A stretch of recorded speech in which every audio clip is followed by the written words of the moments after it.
Would you state your name, please? William Dexter Gill, And how are you employed? employed by the city of Raleigh. Manny, Pull the mic up and speak up loud, please. You're Dexter Gill, employed by the city of Raleigh? Correct. And are you employed with the Raleigh Police Department? Yes, ma'am. And how long have you been employed with the Raleigh Police Department? 27.5 years. And are you currently an investigator or detective with the Raleigh Police Department? Yes, ma'am, I am. And how long have you served as an investigator or detective with the Raleigh? Since 1997.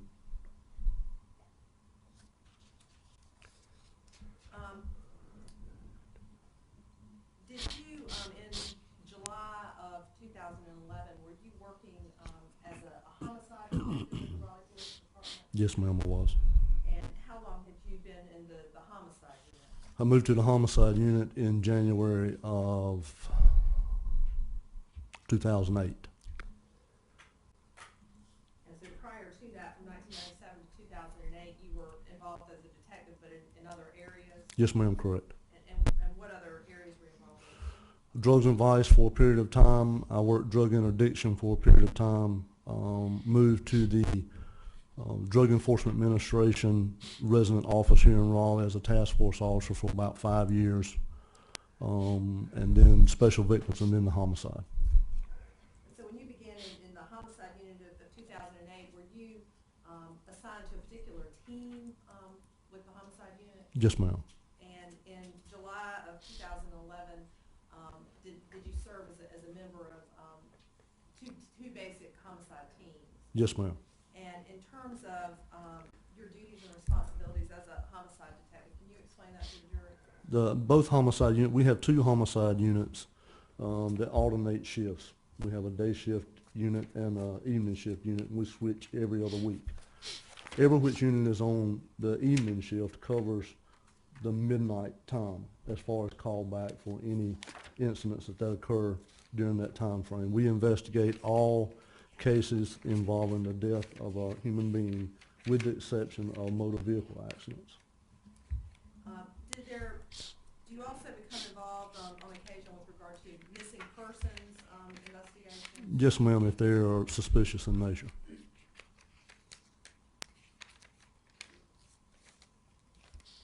Do you recall when and how you became involved in the investigation into Laura Jean Ackerson's person and the fact that she was a missing person? Yes, ma'am, I do. When I arrived at work on July 19th, 2011, I had a voicemail message on my desk phone from Detective Tommy Lewis from the Kinston Police Department. Detective Lewis had left a message that he was investigating a case out in Kinston that had some Raleigh ties and had requested that I give him a call back. And were you able to talk with him on the 19th? I did call him back, but I had to leave a message. He did not answer his phone. And shortly after that, did you receive some more information about the Kinston missing persons case? Yes, ma'am, I did. I was contacted by Raleigh Police Department Sergeant Jackie Taylor, who is the sergeant of the other homicide unit, and advised that she had received information from Detective Gortney out of Kinston about Miss Ackerson being missing.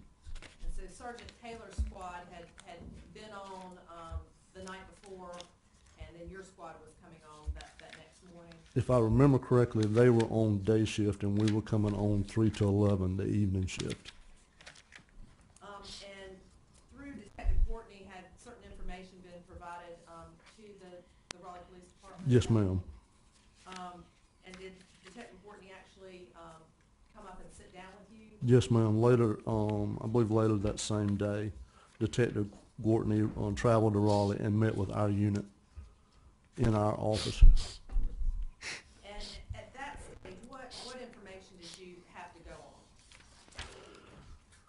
Pretty much relayed from Detective Gortney that Ms. Ackerson had been reported as missing, that she was currently living at 619 North Heritage Street, apartment 202 in Kinston, reportedly last seen on July 13th, 2011.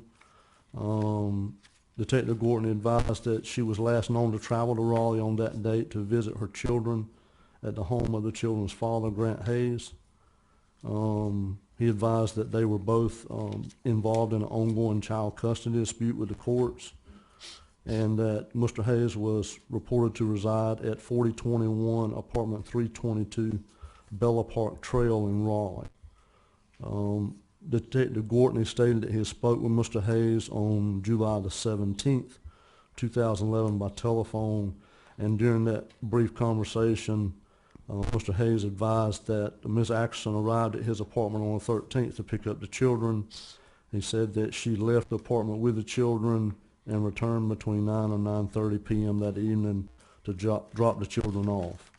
Mr. Hayes told Detective Gortney that Ms. Ackerson left the residence at approximately 10 o'clock p.m.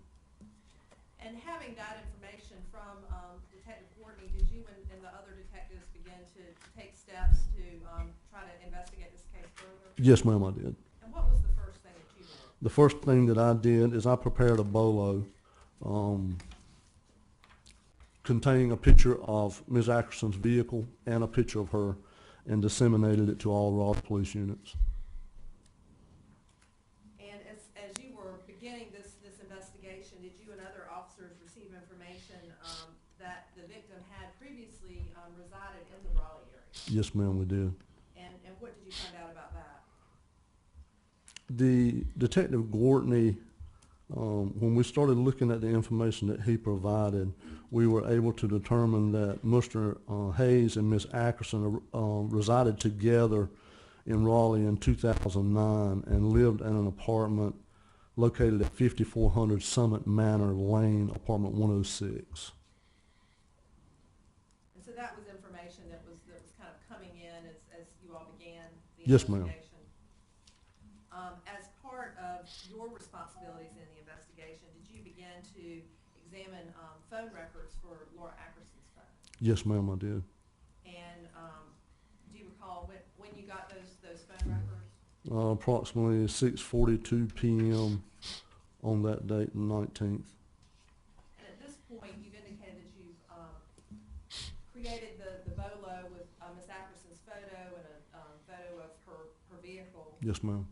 So it still hadn't been found at this point. That's correct.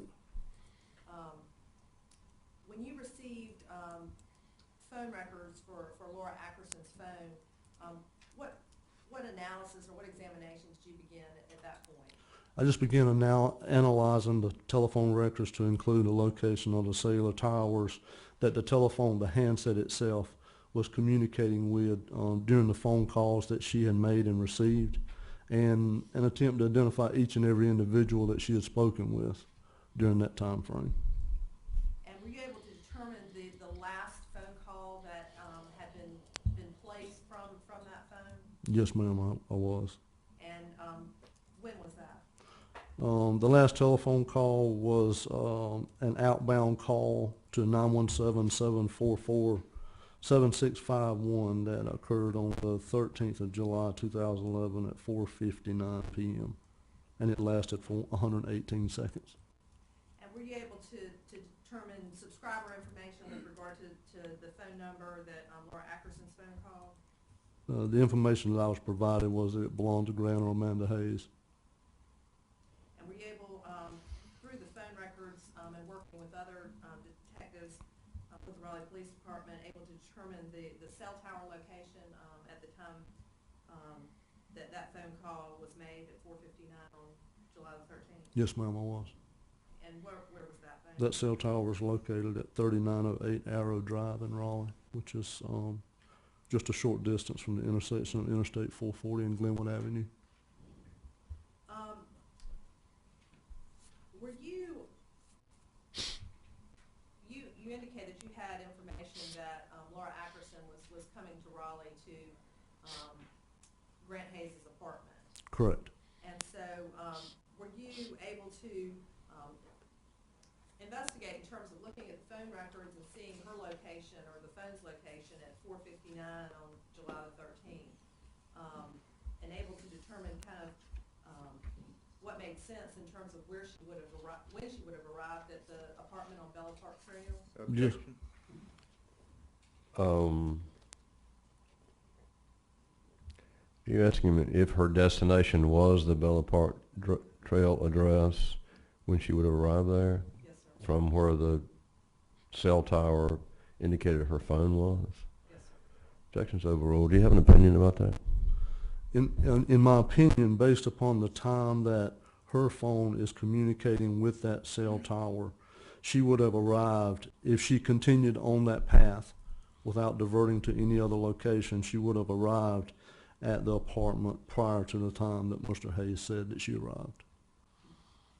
How far a drive is it from the Glenwood Avenue there at Crabtree or there at the Beltline to the Bella Park Trail? I'm going to say at the most 20 to 30 minutes depending on traffic, if the traffic's heavy. And so 4:59, 20 to 30 minutes, it would have 5:30. Correct.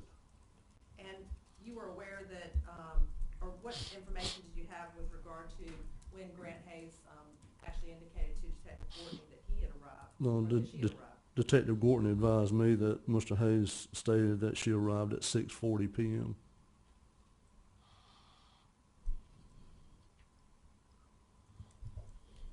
With regard to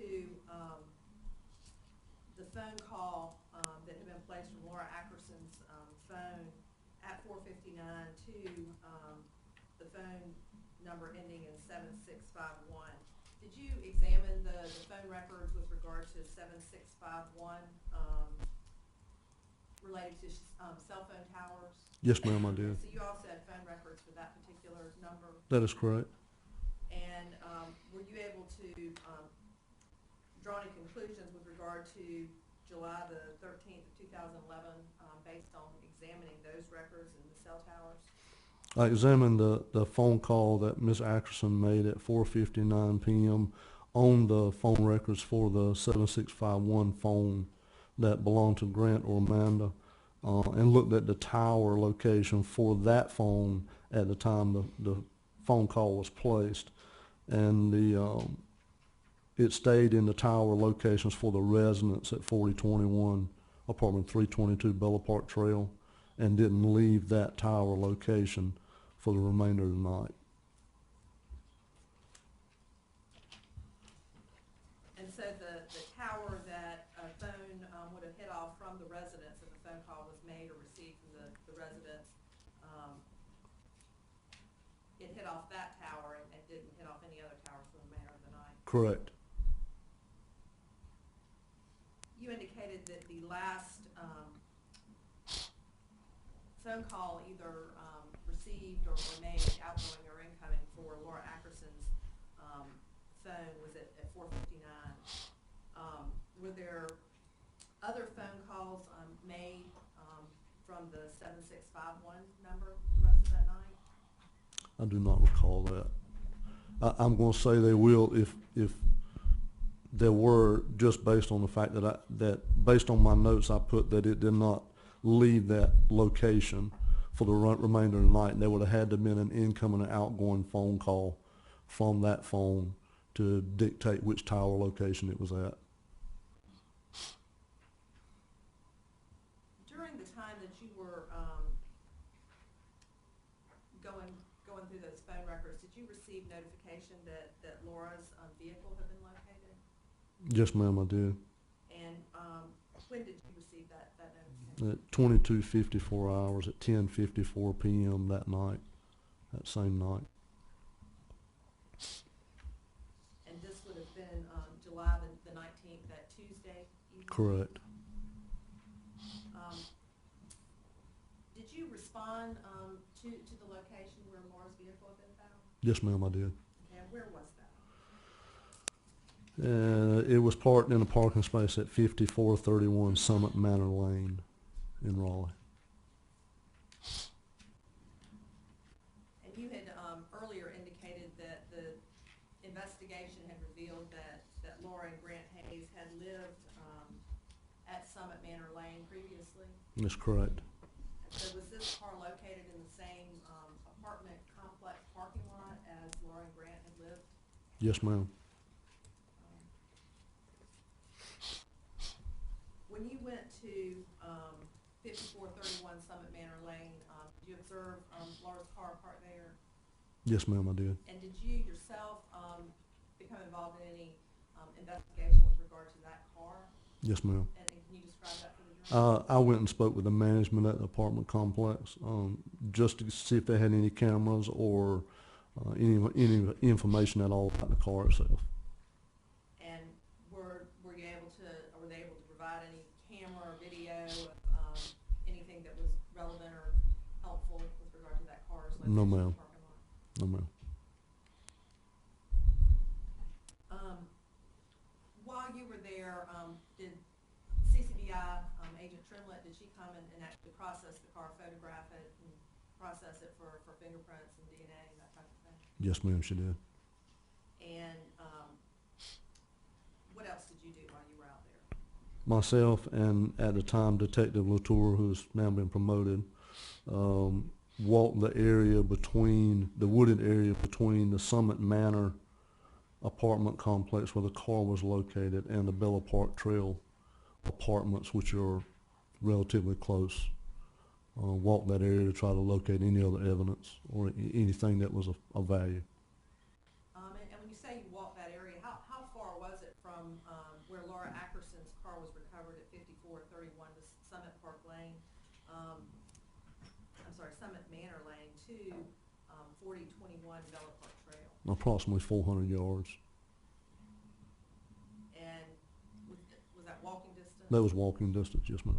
And you indicated that you walked, between the two locations. Did you discover any evidence or recover anything that, you collected that you thought might be relevant to the investigation? No, ma'am, I did not.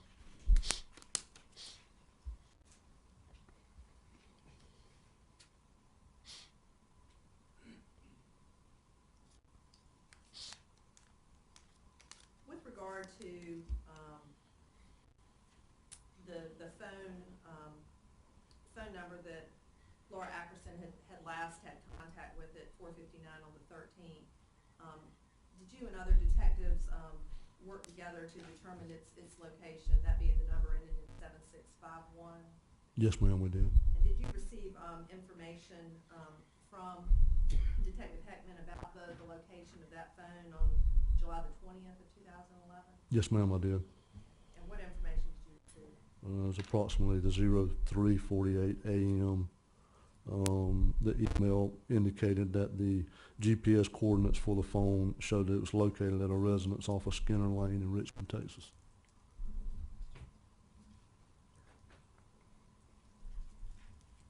And did you receive information that, in the days, just prior to that the phone had been turned off and on intermittently?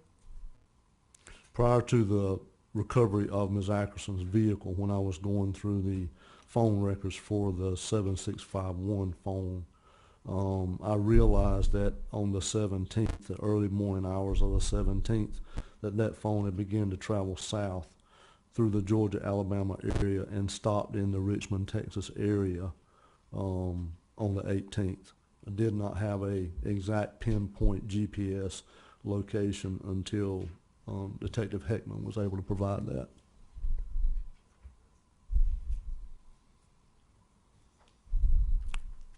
As part of, your investigation, did you, shortly thereafter travel to Kinston? Yes, ma'am, I did. And what was the purpose in going to Kinston? Myself and Detective Latour traveled to Kinston and met with Detective Gortney and Agent Chapman, and had them turn over all information and evidence that they had acquired up to that point. Detective Gortney also applied for another search warrant for Ms. Ackerson's apartment, and we went to that apartment and executed that warrant. And so you were aware, prior to you getting to Kinston, that, Agent Chapman with the SBI, Detective Gortney, had already been in the victim's apartment? Yes, ma'am. And that they had seized, certain items? Yes, ma'am. And those items were turned over to you at this point? Correct. And why was that? Raleigh Police at that point in time was taking over the investigation since it was last known that Ms. Ackerson was in Raleigh. And you indicated that there was a search warrant applied for by Detective Gortney and executed at, you going back into the apartment? There were some other items that we wanted to look for in the apartment, such as any item that might contain DNA samples that we would be able to compare at a later time if needed. And so when you went into the apartment, did you seize additional items? Yes, ma'am, we did. And what types of items did you seize when you went back there? We seized an invoice from her attorney, a photograph from the kid's bedroom, a pink toothbrush from the bathroom, blue and white toothbrush from the bathroom, some financial documents, her hairbrush, a spiral notebook, a handwritten note, and some hair from the bathroom. And with regard to the hair and the toothbrush, and the hairbrush, what was the reason that you were seizing those types of items? To obtain a DNA profile if needed.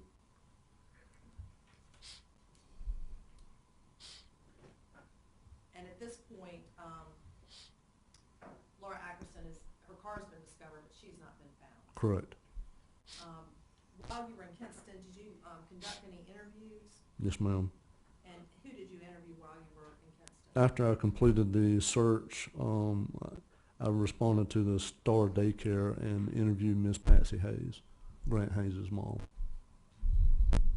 And what was the reason for speaking with Miss Patsy Hayes? Just to see if she had any idea of where Miss Ackerson might be. And as a result of speaking with her, did you discover that Laura Ackerson had not shown up for the custody exchange? That's what she advised. And did you ask her or indicate to her desire to speak with Grant Hayes? Yes, ma'am, I did. And was she able to provide information to you as to how to get in touch with Mr. Hayes? She advised that he had traveled to Texas and was currently on his way back, and I provided her with a business card with my contact information and asked her to have him give me a call when he returned. And in terms of any information that Ms. Hayes provided, was she able to, Patsy Hayes, provide any information with regard to Laura Ackerson's whereabouts? No, ma'am, she could not.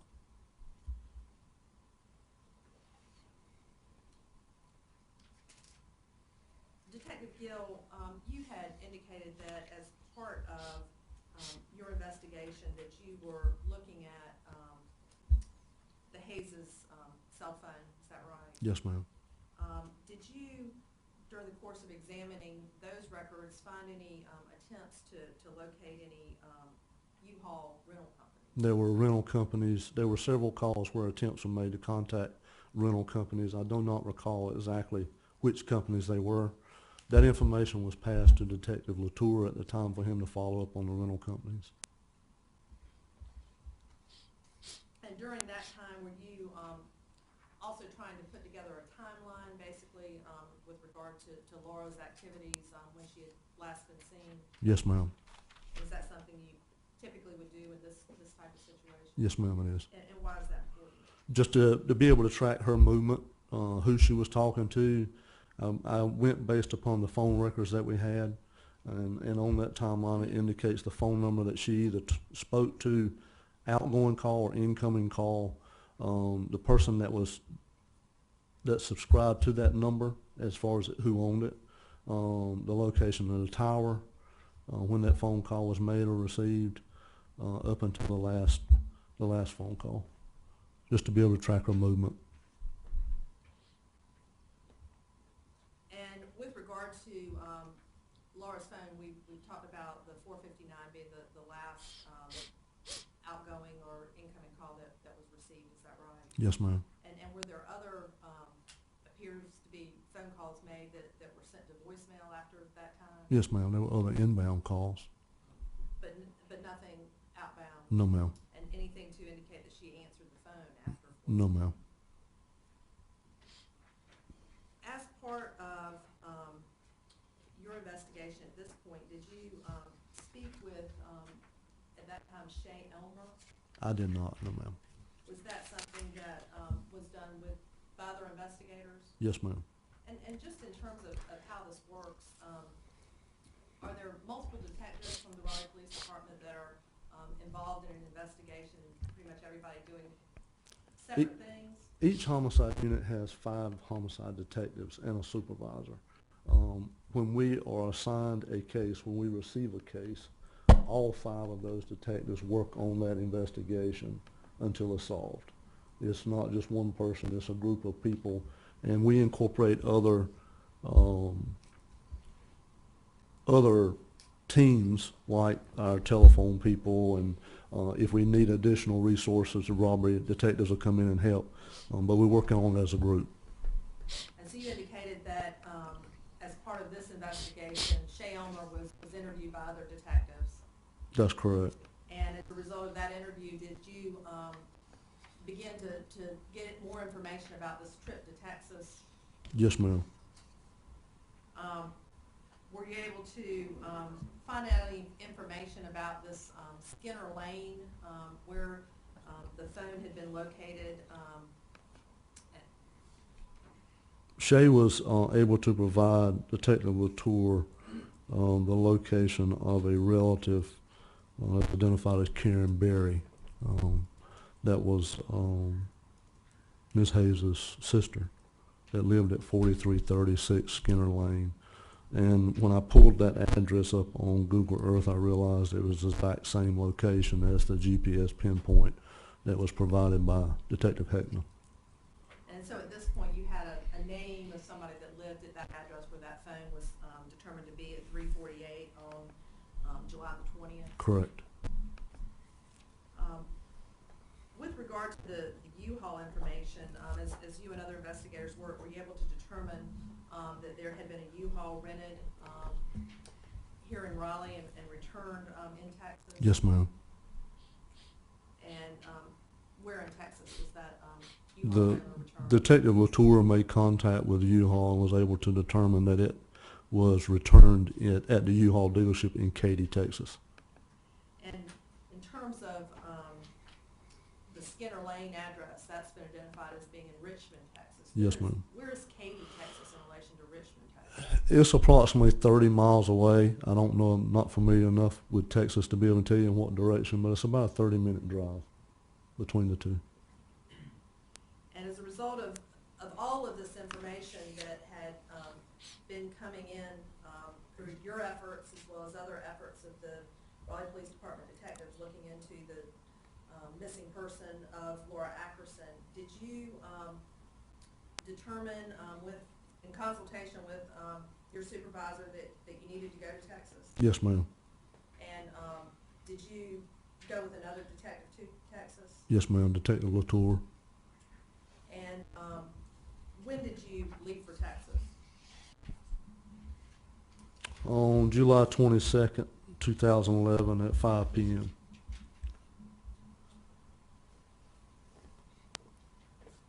And did you leave driving? Driving, yes, ma'am. And how long a trip was that? We arrived in Texas on July 23rd at 4:45 p.m. And once you got to Texas on July the 23rd, that afternoon, evening, had you decided that you were going to try to locate Karen Berry and speak with her? Yes, ma'am. When we got there, our plan was to get some sleep, but we had planned on the following morning to go down and just meet with Miss Berry and just speak with her about the trip and try to gain any information that we could from her if she had any idea where Miss Ackerson might be. And then Detective Latour had also contacted U-Haul, and we had that trailer secured, and we were planning to go take a look at that trailer and bring it back to Raleigh. And had you, prior to going out to Texas or on the way out there, or even once you got there, had you called ahead and let Miss Berry know that you were coming to see her? No, ma'am. Had you, at that point, before you got to Texas, had you spoken with any local law enforcement officers and let them know that you were in the area? I did not. Detective Latour had. And so on the morning of July the 24th of 2011, did you and Detective Latour go to the Skinner Lane address, the address of Karen Berry? Yes, ma'am, we did. And did you go with any other law enforcement officers to that address? Yes, ma'am. When we went on the way, we actually stayed in Katy, Texas that night because that's where the U-Haul was located at. So the following morning we got up and during the drive to the Richmond area, Detective Latour contacted Fort Bend County Sheriff's Office, which is where Richmond's located, and requested for 2 uniformed deputies to meet us right off of Skinner Lane to accompany us to the house. And why did you do that? Well, I'm outside of my jurisdiction. I just wanted someone with jurisdiction that Miss Berry would recognize when we approached the house. And so on the way from Katy, Texas to Richmond, Texas, that's when the first contact was made with law enforcement in the Fort Bend County area. Yes, ma'am, that's correct. Did uniformed deputies in fact meet with you? Yes, ma'am. And did they accompany you to Miss Berry's house? Yes, ma'am, they did. And do you recall, I mean, was it still morning when you got to Miss Berry's house? Yes, ma'am, it was still morning. Can you describe the process you went through in terms of once you arrived at Miss Berry's house, what you did? I had 2 deputies with me, Deputy Simpa, I believe, and Deputy Gwynn, and then myself and Detective Latour. We all pulled in the driveway. There were vehicles in the driveway. Didn't see any activity outside. Myself and Deputy Simpa went up to the door and knocked on the door. Miss Berry came to the door, and I told her who I was, and then I just asked her, did she mind if I spoke with her? And she said no, she didn't, and she invited me inside. And did you and Detective Latour then go inside the residence? Yes, ma'am, we did. And once you got inside, did you tell Miss Berry the reason that you wanted to talk with her? Yes, ma'am, I did. And what specifically did you tell her? I told her that I knew that Grant and Amanda had recently made a trip to her residence and had stayed for some time, and that they had brought a U-Haul trailer with them for some reason. Based upon the information that I had from Shay, it was an unplanned visit. It wasn't something that they had planned a long time ago. It just seemed a little unusual, and that Grant had children by another lady by the name of Laura Ackerson, who was currently missing in Raleigh, and I just wanted to speak with her about if she had any knowledge of that or how the trip went. And when you were speaking with Miss Berry and explaining that information to her, can you describe her demeanor? Very nervous, visibly upset, and at one point crying. Did you ask her if she would answer your questions? Yes, ma'am, I did. And what was her response? She stated that she would and asked if she could pray first. And in terms of the prayer, did she pray in the presence of you and Detective Latour? Yes, ma'am, she did. And after praying, was that a prayer she said out loud? Yes, ma'am. And after praying, what happened then? She started giving me information about the visit. Objection at this point, Your Honor. I don't intend to go into the content of statements at this time. Okay.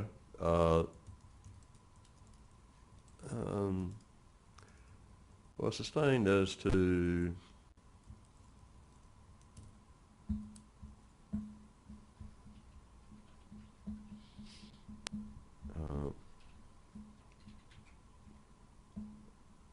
I'm gonna let you rephrase and be specific with your questions.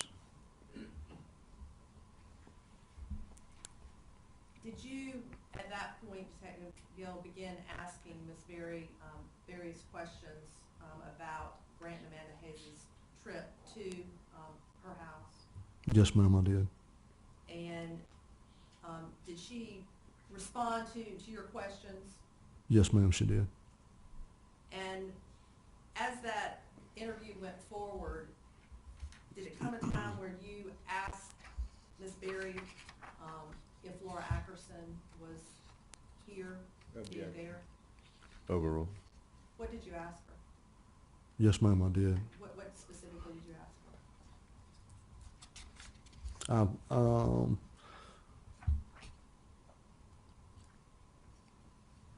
I asked, is Laura here somewhere?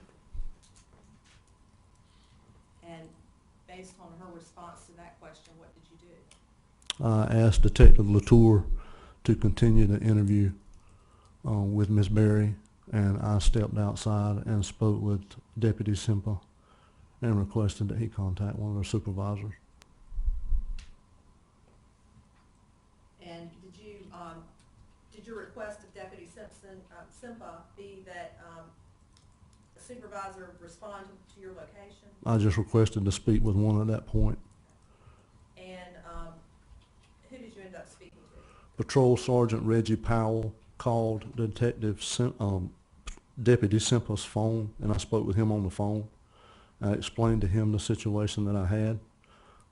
He contacted via phone their homicide unit, and the first interaction I had with them was when Detective Brad Richard with their homicide unit arrived at the house. And once Detective Brad Richard with the homicide with the Fort Bend County Sheriff's Office arrived there, did you make any requests of him or provide any information to him? I pretty much briefed him on what I knew at that point, and he requested for their processing unit to respond. And what happened then? What was the next thing that you did? I went back up to the house and advised Detective Latour and Miss Berry that we would need to do a more thorough recorded interview with her. And there were some items that she had mentioned during our conversation that I asked her would she show me where they were at. And did you at that point have an opportunity to walk through the area with Miss Berry? Yes, ma'am, I did. And in conjunction with Detective Richard and the processing unit from the Fort Bend County Sheriff's Office were various items collected from that residence and from the surrounding area. Yes, ma'am, there were. At some point, did you go across the street and look at a creek area? Yes, ma'am, I did. And was there searching that was done with regard to that creek area as well? Yes, ma'am.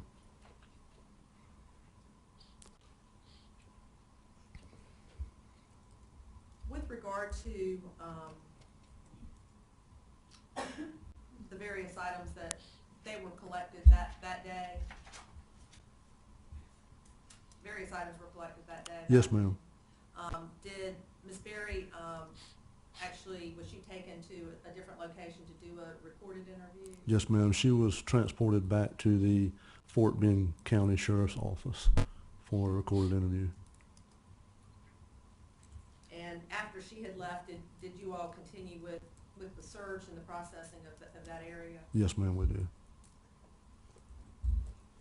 May I approach the witness? You may.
Hill, I'm handing you what has been marked for identification purposes as State's Exhibit A89 through A97. Would you take a moment and look at those?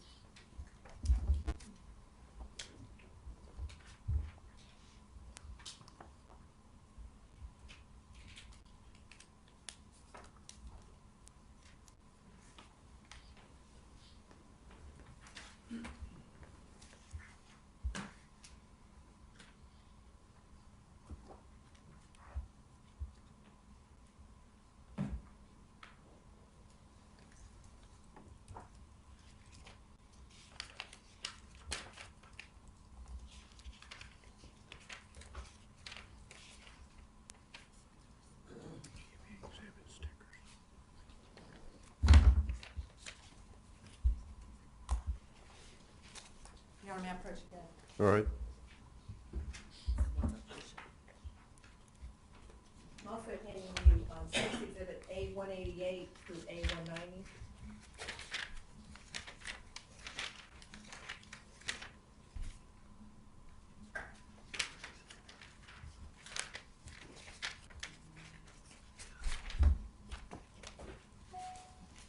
Detective Gill, do you recognize, those items that I've handed you, which is 89 through 97 and 188 through 190? Yes, ma'am, I do. What are they? Photographs of Miss Berry's residence at 4336 Skinner Lane. And those photographs depict, some of the interior of the residence, but primarily the exterior of the residence, and depict the location where various items of evidence were collected in this case? Yes, ma'am, along with the landing across the street. And would, State's Exhibit 89 through 97 and 188 through 190 assist you in illustrating your testimony? Yes, ma'am, it would. At this time, the state would move to introduce into evidence State's Exhibit 89 through A-89 through A-97, A-188 through A-190. Let them be received.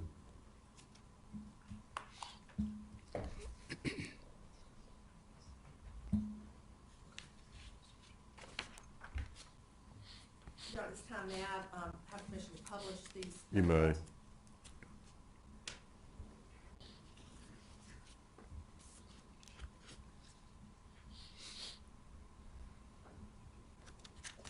Sure, may I approach the witness? You may.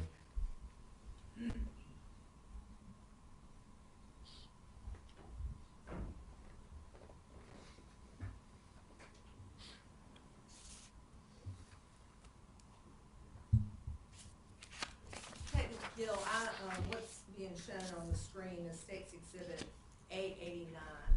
Can you describe what's depicted in this photograph?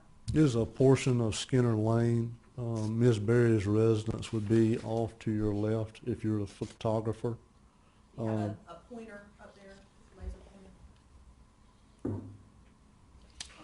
Miss Berry's residence would be over here, off to the left. Skinner Lane is a dead-end street. If you continue further down the roadway, it's a dead end.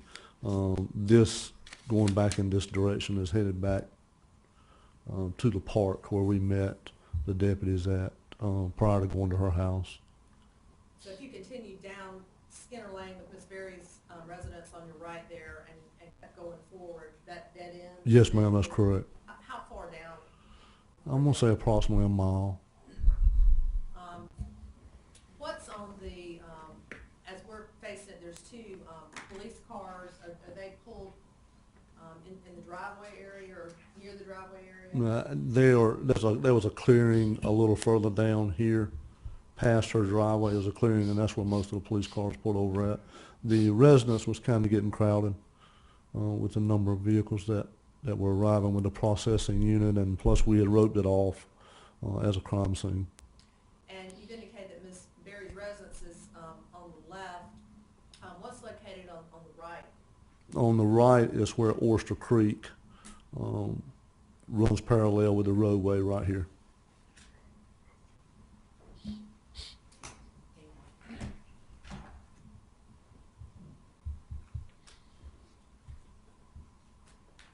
Detective Gill, shown on the screen now is State's Exhibit A-90.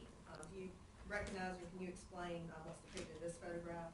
That's Miss Berry's residence, looking at it from the roadway. And so the driveway Would be over here to your right, past this fence.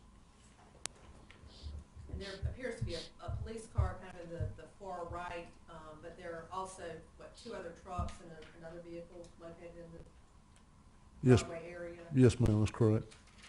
Were they there when you arrived that morning? If I recall correctly, this is Deputy Semple's vehicle that arrived with us.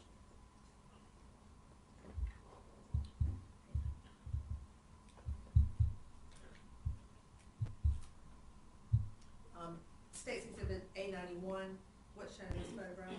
This is the other direction on Skinner Lane, headed toward the dead end. Miss Berry's residence is right here to the right.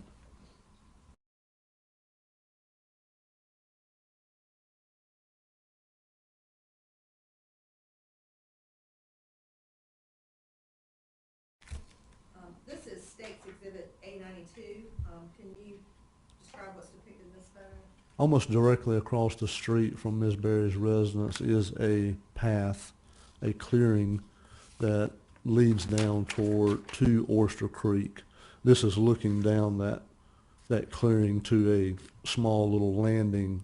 There's a John boat off to the left, and you can see a portion of Oyster Creek.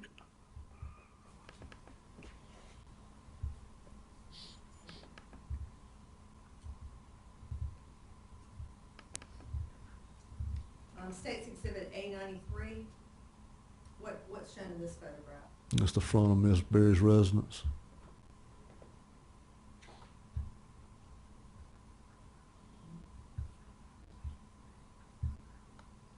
And when you say the front of the residence, is there, the front door to that residence, is it visible in this photo? It's right there, right behind that column there.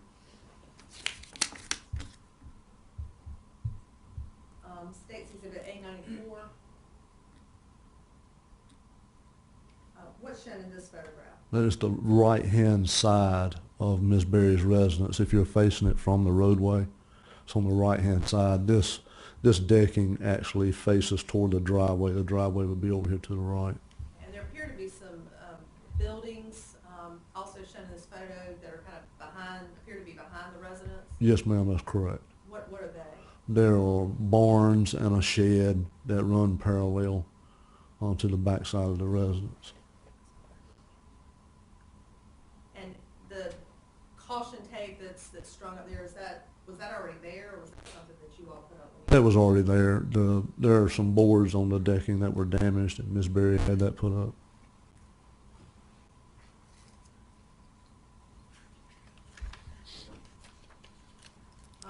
This is State's Exhibit A95.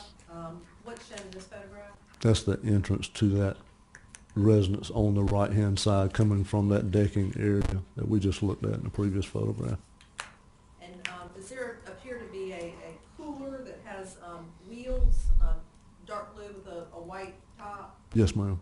And was that an item that you collected Ye- while you were there? Yes, ma'am, it was.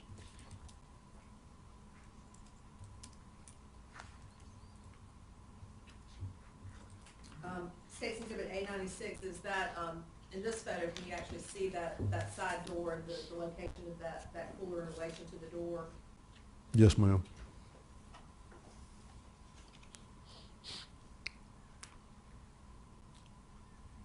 A97, what is shown in this photograph? It's looking from the driveway up close to the roadway, looking toward the front of the residence.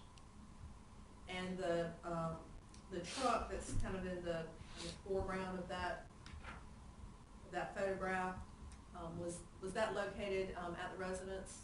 when you were there? Yes, ma'am. It belonged to Miss Berry's son, one of her sons. Is that how it appeared when you were there?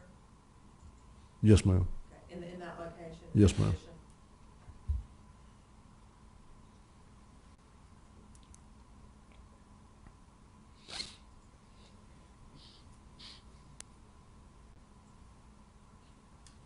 This is State's Exhibit A188. Can you describe what's depicted in this photograph?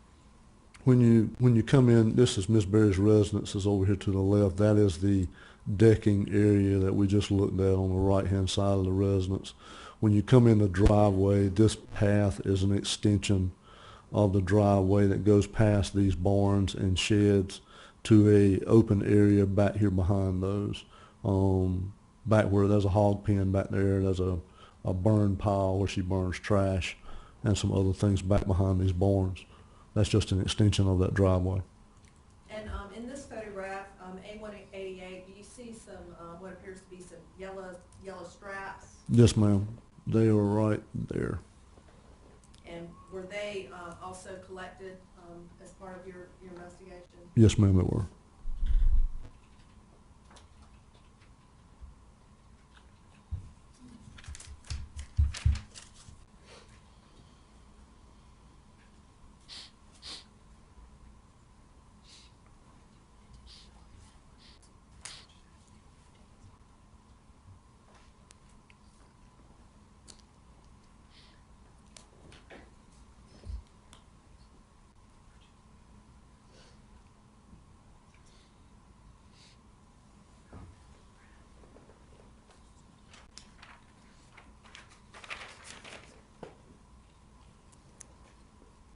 approach the witness. You may.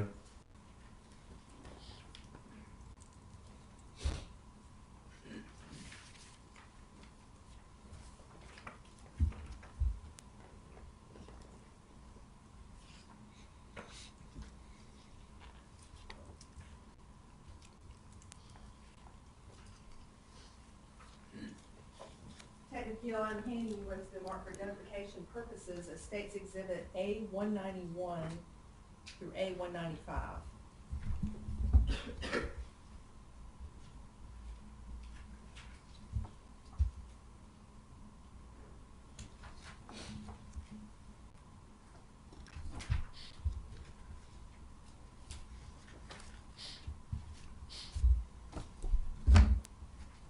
Do you recognize State's Exhibit A-191 through A-195? Yes, ma'am, I do. What are They are photographs of the barn area, the shed area behind the residence at 4336 Skinner Lane in Richmond. they? And did they depict those areas as they appeared when you were in Texas and at the time that you recovered various items from those locations? Yes, ma'am, they do. At this time, the state would move to introduce into evidence State's Exhibits A-191 through A-195. Let me proceed.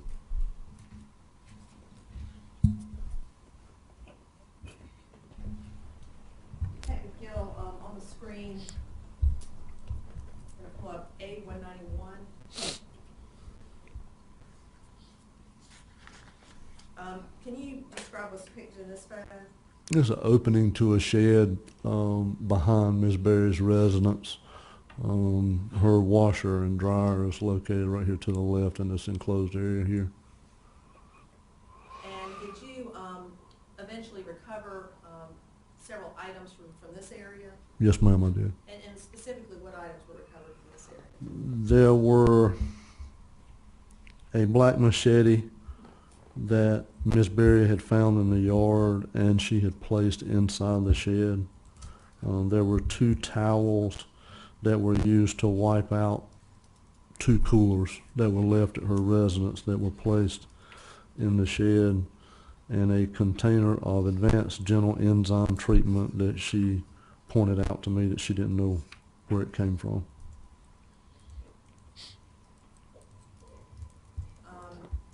A-192, is that same shed area, kind of at a different angle? Yes, ma'am. If you come in, the entrance would be here, and if you come in the entrance and just turn to the right, you're looking down to the right, inside that shed.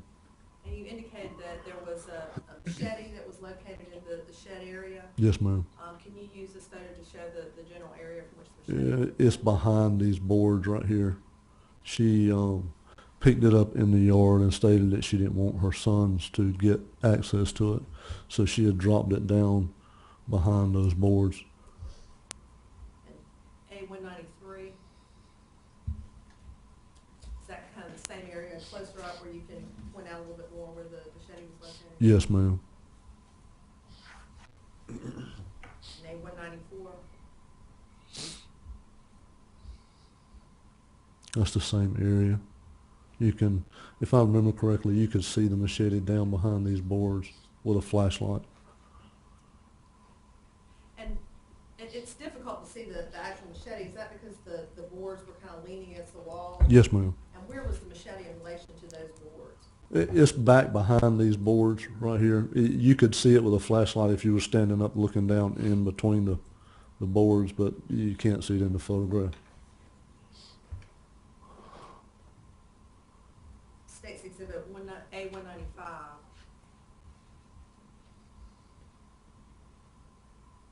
Detective Gill, you had earlier made mention of some trash piles or burn piles, I believe. Yes, that were ma'am. located in the yard. Yes, ma'am. Can you point those out? This is that extension of the driveway that I was speaking of earlier. This is the hog pen here, and there's a burn pile back here at the back, kind of in the center. And did you recover any items from the burn pile? Yes, ma'am, we did. Specifically, did you recover a suitcase? Yes, ma'am, we did. Was that suitcase empty at the time it was recovered? Yes, ma'am, it was.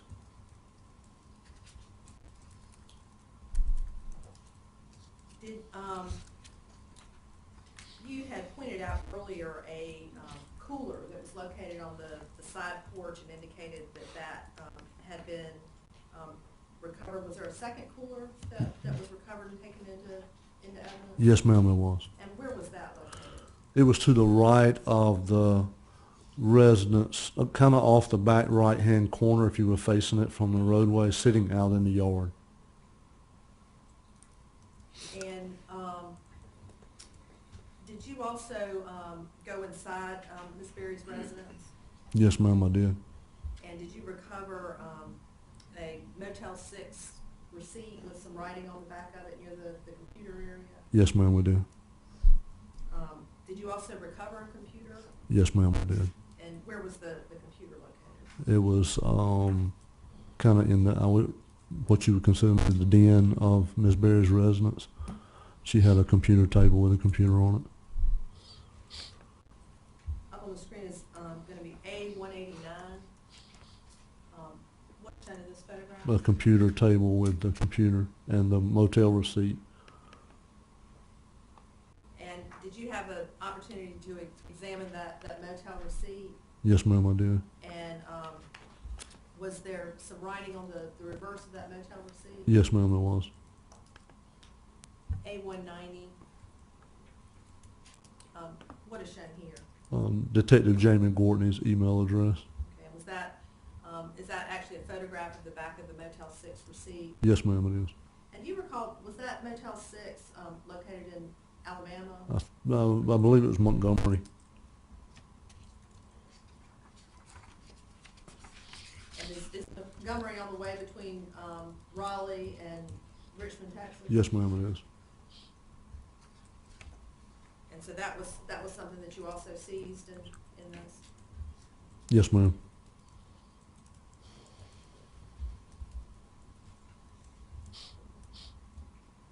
With regard to the hog pen area, were there various items collected from the hog pen area? Yes, ma'am, there were. And what was collected in the hog pen area? There was several samples of soil that were taken from an area in the hog pen that was much darker than normal.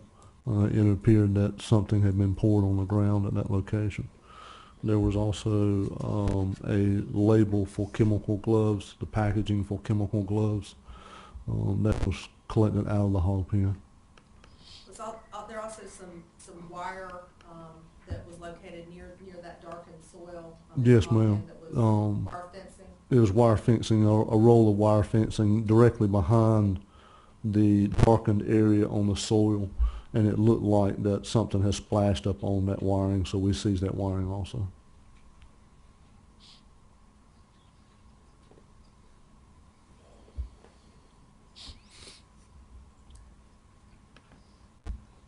And during the course of your investigation,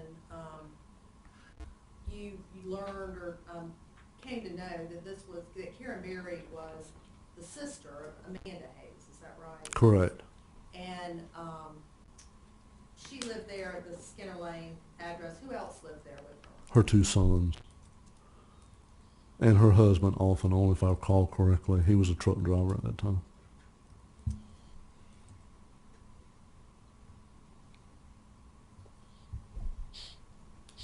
I mean, approach the clerk. You may.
fine. Okay, that's fine.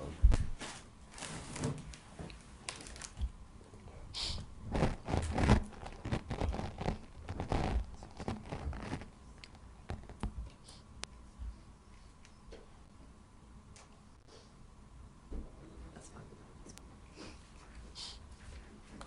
Yeah, I mean, I've heard witness. You may.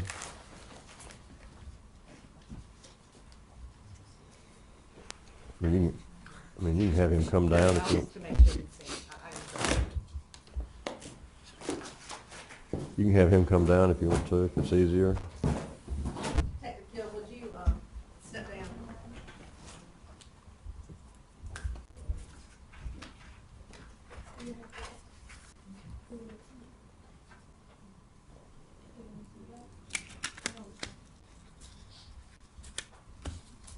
Detective Gill, what is here in front of you is State's Exhibit A-168. Do you see that? Yes, Okay. And, this appears to be the cooler. Do you recognize this? It is the pool that was seen on the rear, this bed, Okay. So the one that we saw actually on the porch, this is a different cooler that was located in the yard. correct. And it appears to be covered with, some black dusting. Is this from the processing? Yes, ma'am. So at the time that it was recovered, was it clean? That is not, with a white top, not having this black dust all over it? Yes, ma'am. Can you remove this,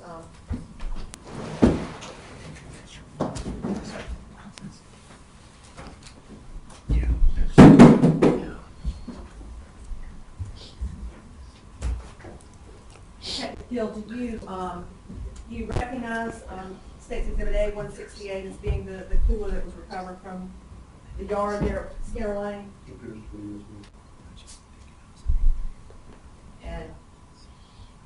And you will grab the other side of this. I'm just gonna-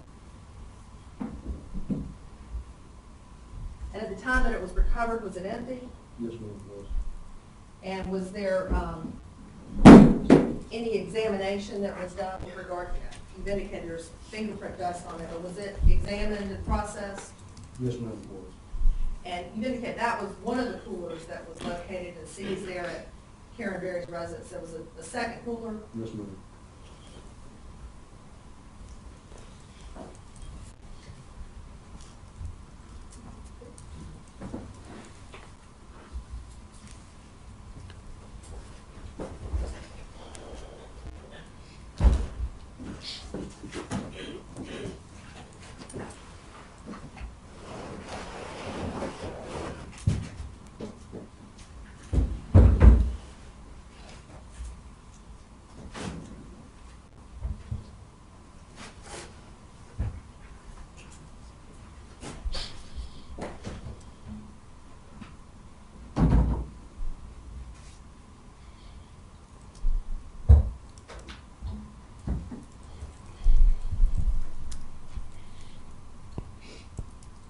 I have marked this item as State's Exhibit A-169. Do you recognize this? Yes, ma'am.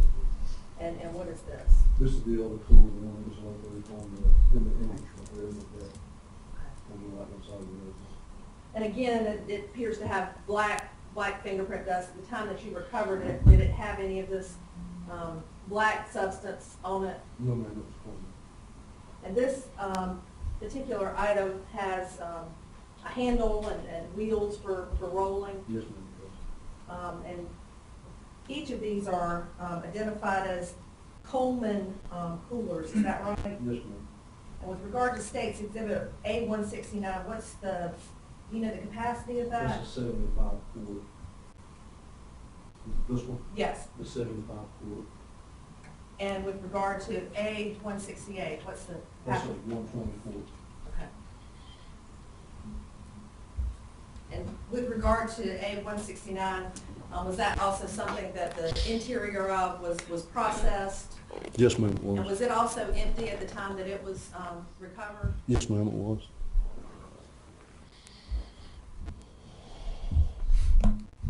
Now, at this time, the state will move to introduce into evidence State's Exhibit A-168 and A-169. Let them both be received.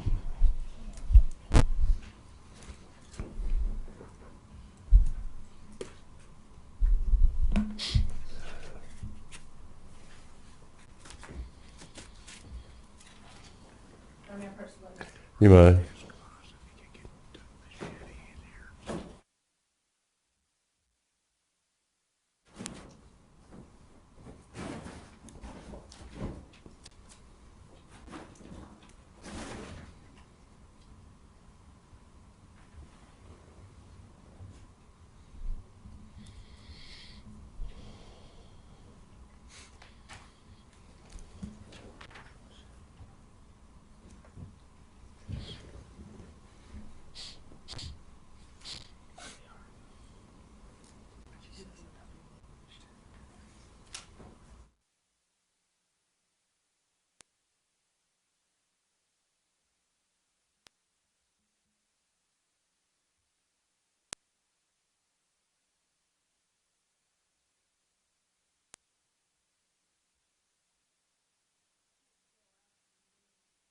Item from this box and labeled it as A243A. Ask if you recognize this. That's the suitcase that was recovered from a trash pile, the burn pile, back behind the shed and barn at Miss Berry's residence. And that's an additional item that was collected there at Skinner Lane, Yes, ma'am, that's correct. that you determined may have some relevance in this investigation into Laura Ackerson's disappearance. At that point in time, we were not sure. So anything that had a possibility of being involved, we seized it. Now, at this time, the state would move to introduce into evidence A243A. Will be received.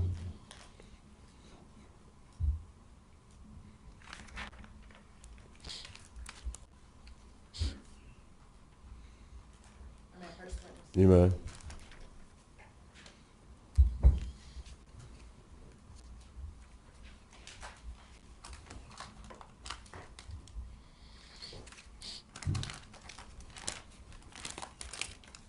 Bill, I've handed you what has been marked for identification purposes as A177, and asked you if you recognize that item. Yes, ma'am. It is the black machete that was pointed out by Miss Berry that she had placed inside the shed behind her residence at Skinner Lane. And can you remove that item?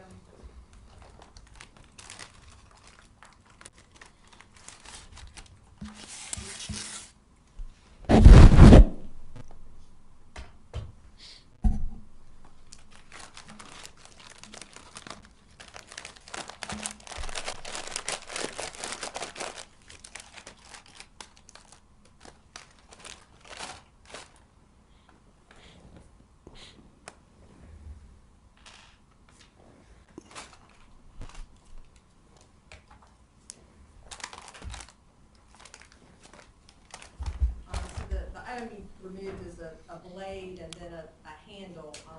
Was it in 2 parts or 3 parts like that when you recovered it? No, ma'am. It was intact when it was recovered. And was it examined and processed as part of this investigation? Yes, ma'am, it was.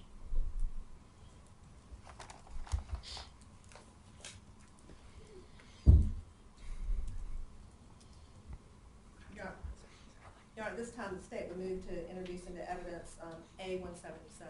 Will be received. Detective Gill, you indicated that you recovered various items. They also included some towels that were recovered from the, I guess, the washing machine area in the shed that you pointed out. Yes, ma'am, that's correct. I'm in first witness. You may.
recognize, State's Exhibit A 234?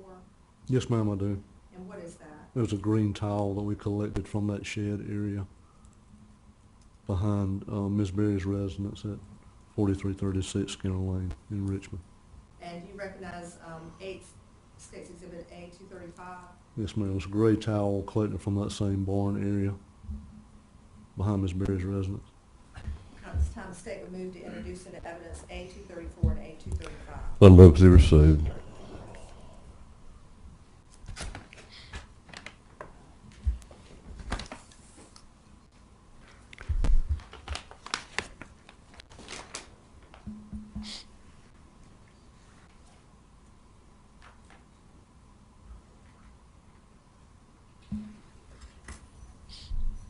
Ann Bradshaw. You may. Detective Gill, I'm handing you what has been marked for identification purposes as State's Exhibit A 231.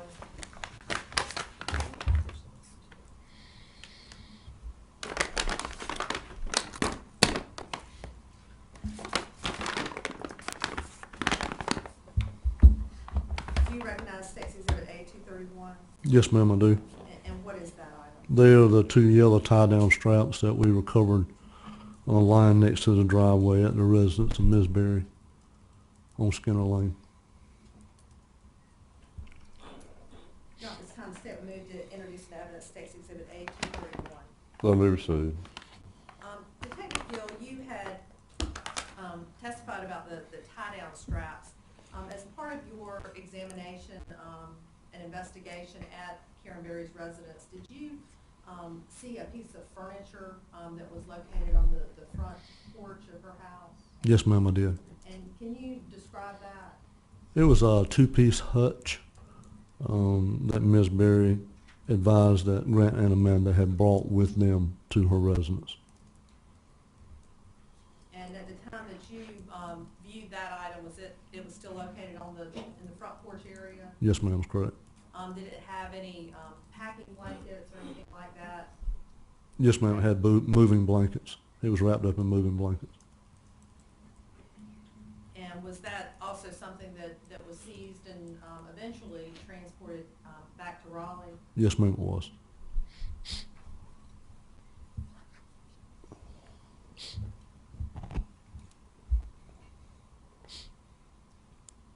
I had asked you previously about the Motel 6 receipt, and that was recovered from Ms. Berry's residence, is that right? Correct. May I approach the witness? You may. Detective Gill, I'm handing you what has been marked for identification purposes as State's Exhibit A 232. Ask you to look and see if you recognize that.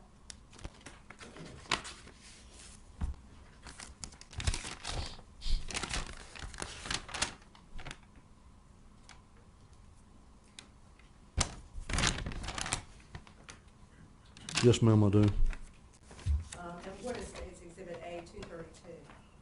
It is the Motel 6 receipt from Montgomery, Alabama,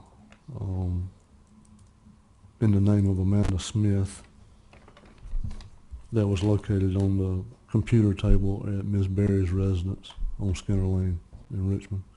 Also has Detective Gortney's email address written on the back.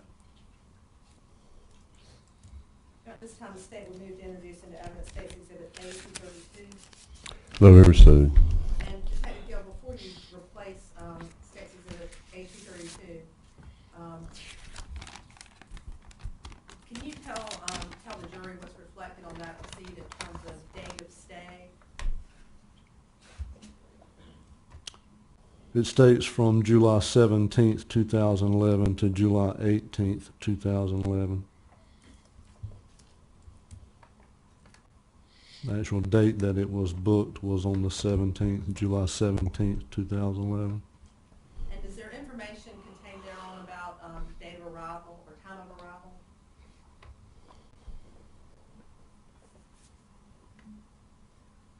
Not that I see. And you indicated that the person whose name that reservation is in is what? Amanda Smith.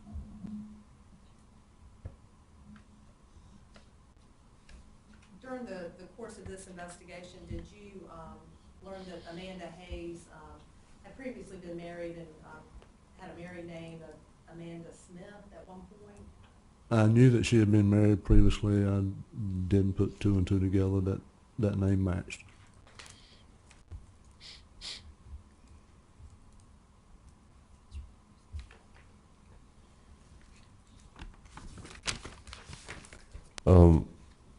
Let's hold it's about 11:30 and we'll stop for the morning break. Folks, it's a good time to stop for a moment. Why don't we take about a 15-minute break? Obviously, don't discuss the case among yourselves. Keep an open mind. Don't form or express any opinion about the guilt or innocence of the defendant. Any matter in controversy, be careful about your conduct. Leave your notes in your chair and come on back in about 15 minutes, please. Thank you. Follow my previous instructions. Thank you.